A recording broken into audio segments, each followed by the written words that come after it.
por acaso você tem interesse de aprender inglês, aquele inglês do dia a dia que o americano fala, tá cansado de tentar aprender inglês sozinho e nunca dá frutos, e você, além do mais, não quer passar 5 anos estudando numa escola de inglês. Para você que tá nessa situação, Lício Alvino, um americano que morou 5 anos no Brasil e fala fluentemente português, vai te ensinar a falar o inglês que ela fala no cotidiano. E o melhor, por um precinho que cabe no seu bolso. Gostou? Link na descrição e segue o vídeo. Eu me prestei a ler o livro e quando eu fiquei sabendo que eu vim aqui, eu dei uma relida, né? E eu já falei que eu vejo muita coisa, tal. E se tem alguma coisa que eu represento, Ciro, é meio que o flow aqui a gente faz, que é essa indústria, digamos assim, mais moderna do Brasil. Da comunicação, das artes, da tecnologia, os programadores. Eu fico emocionado de ver que quando eu vou pra fora no Brasil, qualquer feira de tecnologia, tem lá o stand dos brasileiros e eles estão, cara, aos trancos e barrancos com seus robôs, com seus projetos. A gente tem o Rafael Grassetti, se eu não me engano, eu sempre erro o sobrenome dele. Grassetti. Ele é diretor de arte, simplesmente, talvez, do jogo mais importante que existe no planeta, que é o God of War. Né? Aí os fanáticos de videogame vão brigar. Mas, assim, é indiscutível que é um dos títulos mais importantes, né? Tá ali no panteão das obras mais importantes. Tantos brasileiros que estão representados, assim, por essa indústria que eu faço parte. Lendo o teu livro, tem uma hora que você está falando sobre a questão do câmbio. E você está falando especificamente de como a gente vai ter que, num primeiro momento, sacrificar de alguma forma esse impulso consumista de trazer coisas de fora, de comprar esses produtos tecnológicos como câmeras, notebooks, esse tipo de tecnologia, porque a nossa balança comercial não consegue dar conta disso com, enfim, agropecuária e, enfim, outros tipos de produção nacional que ainda está nesse estágio onde a gente só tem a matéria-prima e a gente não consegue, né, fazer outra coisa. Então, a minha pergunta, Ciro, é nesse sentido. Eu li isso e eu fiquei pensando, tem espaço nesse plano, no curto prazo, para um fomento a esse tipo de indústria? Eu te pergunto isso porque eu queria ser muito franco. Todas as pessoas que eu conheço, seja de esquerda, extrema esquerda, até as pessoas direitas, as pessoas, elas evadem o imposto alfandegário em algum momento. Eu conheço empresas que não existiriam se eles não tivessem, de alguma forma, comprado equipamentos no Mercado Livre, sem imposto. E isso que gera uma dúvida em mim, porque eu quero dizer assim, é simples. A gente não produz câmera nacional, a gente não produz computadores nacionais. Isso é muito importante. A gente não produz nada dessas coisas. Aí, hoje em dia, ainda tem um quociente que você está muito ligado nisso e eu quero te trazer esse dado. O nosso jovem que encontra na tecnologia, na edição de vídeo, na arte gráfica, uma oportunidade de... Eu conheço jovens que sustentam a família, hoje em dia, que não tem emprego regular, fazendo arte digital. Aqui no Flow, eu sei que vocês têm muita gente que trabalha com vocês, colaboradores.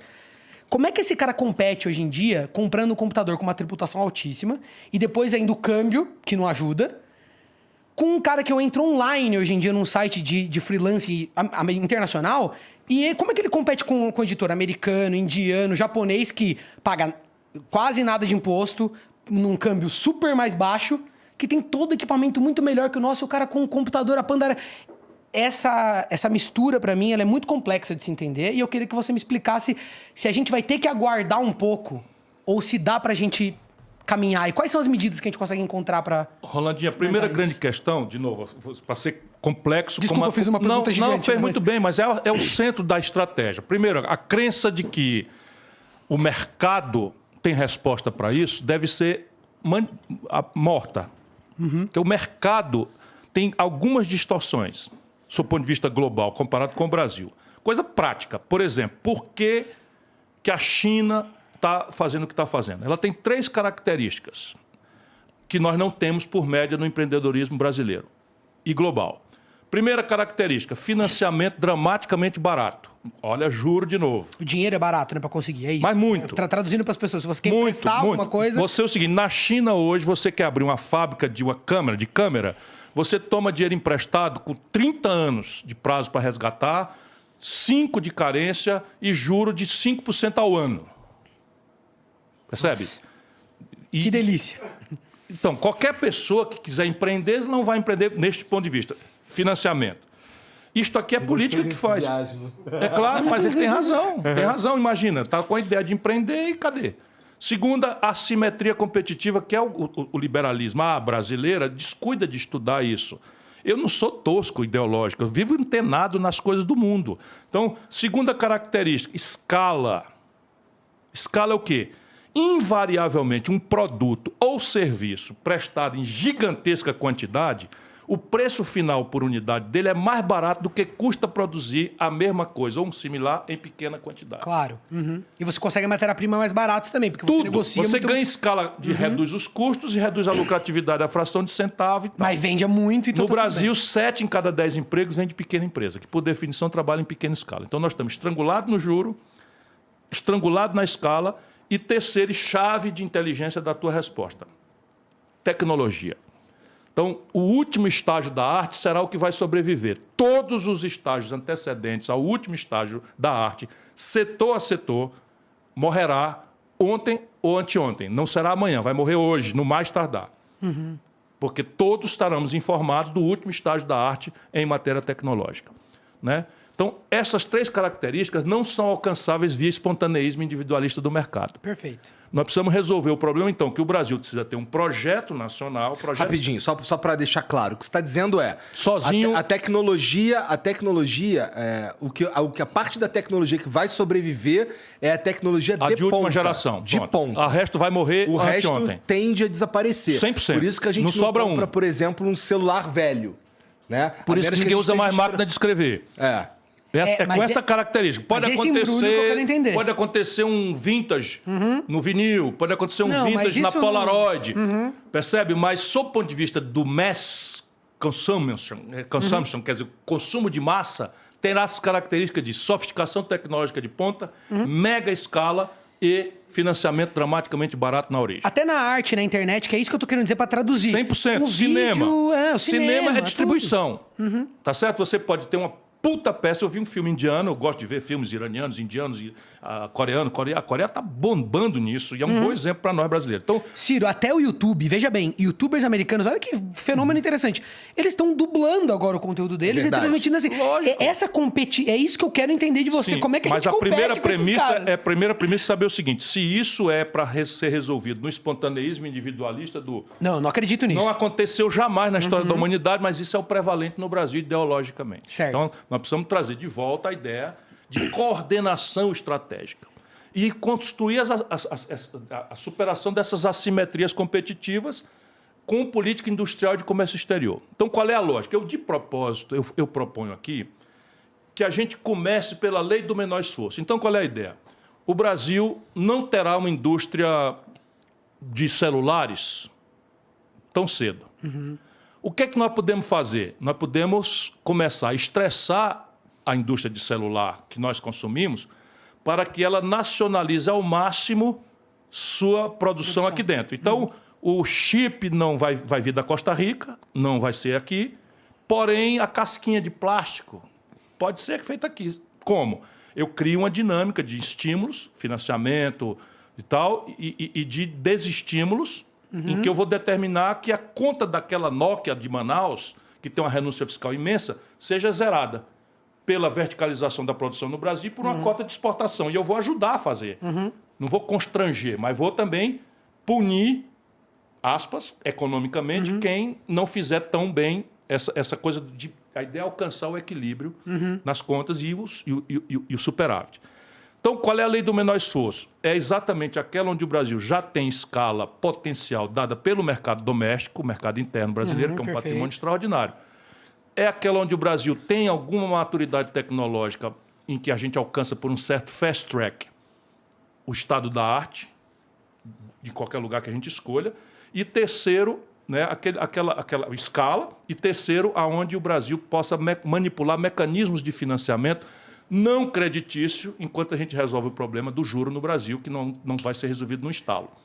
Como é que a gente funciona, por exemplo? Aí eu cito alguns complexos industriais. Para dar exemplo prático, o Brasil, e lamentavelmente as tragédias estão só mostrando quanta razão os meus textos tinham. Então entra uma pandemia e o Brasil é apanhado com a mão com as calças arriadas, porque tem que importar respirador. O rudimento tecnológico é nenhum. A escala do mercado doméstico brasileiro é global. Não tem patente? a patente está superada, está vencida, você com copiar, colar resolve o problema. E a compra governamental, protegida pelo nosso status de nação em desenvolvimento na OMC, olha como é necessário você saber dar ordem. Você, como é que pode botar um estagiário na presidência da República que não sabe dar uma ordem nem avaliar uma política? Então é uma tragédia. Então você pega e o Bolsonaro, não, é o posto de Ipiranga. Pô, o posto de Ipiranga, como é que eu dou uma ordem? Como é que eu avalio se a política está correta? Como é que eu puno? Como é que eu premio um bom auxiliar? Como é, enfim, nada. Então, aqui você tem um mecanismo de financiamento que não é creditício, é a compra governamental. E aí precisa estatal? Não. A minha ideia é fazer perto de cada estrutura universitária do Brasil, inclusive fazendo desenvolvimento regional, metade sul do Rio Grande do Sul, Jequitinhonha, Mucuri, né, Vale do Ribeira, em São Paulo, lugares mais pobres, como é a compra governamental, e a logística é para o SUS, vai estar em todo canto, eu começo da lei do menor esforço. Onde é que o patente vencida em prótese, cama de hospital, bengala, tal. Agora explodiu a guerra na Ucrânia, o outro complexo industrial, agronegócio. Nós estamos importando do estrangeiro 80% dos fertilizantes do Brasil. Qual é o sentido disso? Mas você está me dizendo que esse balanço comercial positivo que a gente vai ter começando a produzir essas coisas... Em manufaturados, nós já temos balanço comercial positivo, só que extremamente dependente das commodities. Sim, exatamente. Que sobe e cai, sobe e cai. Quando sobe a gente passa bem, quando cai a gente quebra. Não, mas eu tô querendo dizer, isso que você tá me dizendo é que aí a gente vai ter um fôlego, porque lendo seu livro eu entendo que a gente tem um problema orçamentário, você fala muito disso, que a gente tem que equalizar as contas num nível que o Brasil possa retomar... Aqui não é orçamento, aqui é balanço de pagamentos com o estrangeiro. Porque Isso. tudo que a gente se relaciona com o estrangeiro paga em dólar e recebe em dólar. Então, quando eu importo 100% da vida moderna, nossos remédios, nossos meios de diagnóstico médico, nossos equipamentos eletrônicos, nossos celulares... Você está gastando em dólar tudo. Tudo dólar. E aí eu pago como? Com o dólar que eu consigo hoje na mineração, no petróleo e nas commodities.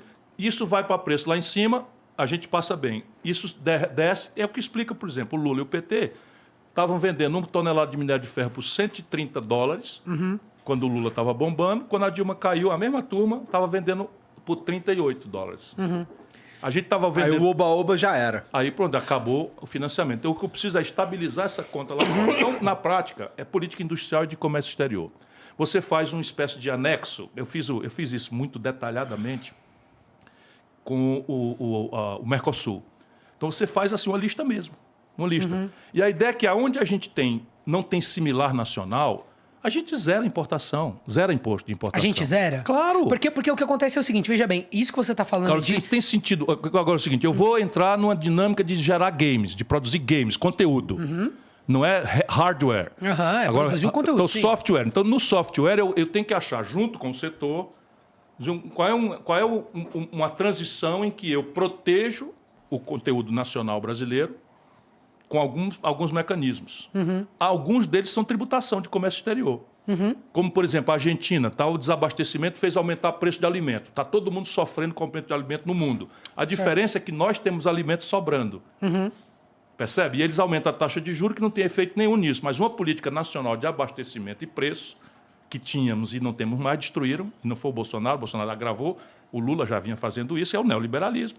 Então, qual é a ideia? Óbvia que todo mundo faz. Isso não tem a ver com ideologia. Na safra, os preços caem e o produtor fica na mão do atravessador. O governo entra comprando para estabilizar o preço para o produtor não ter prejuízo.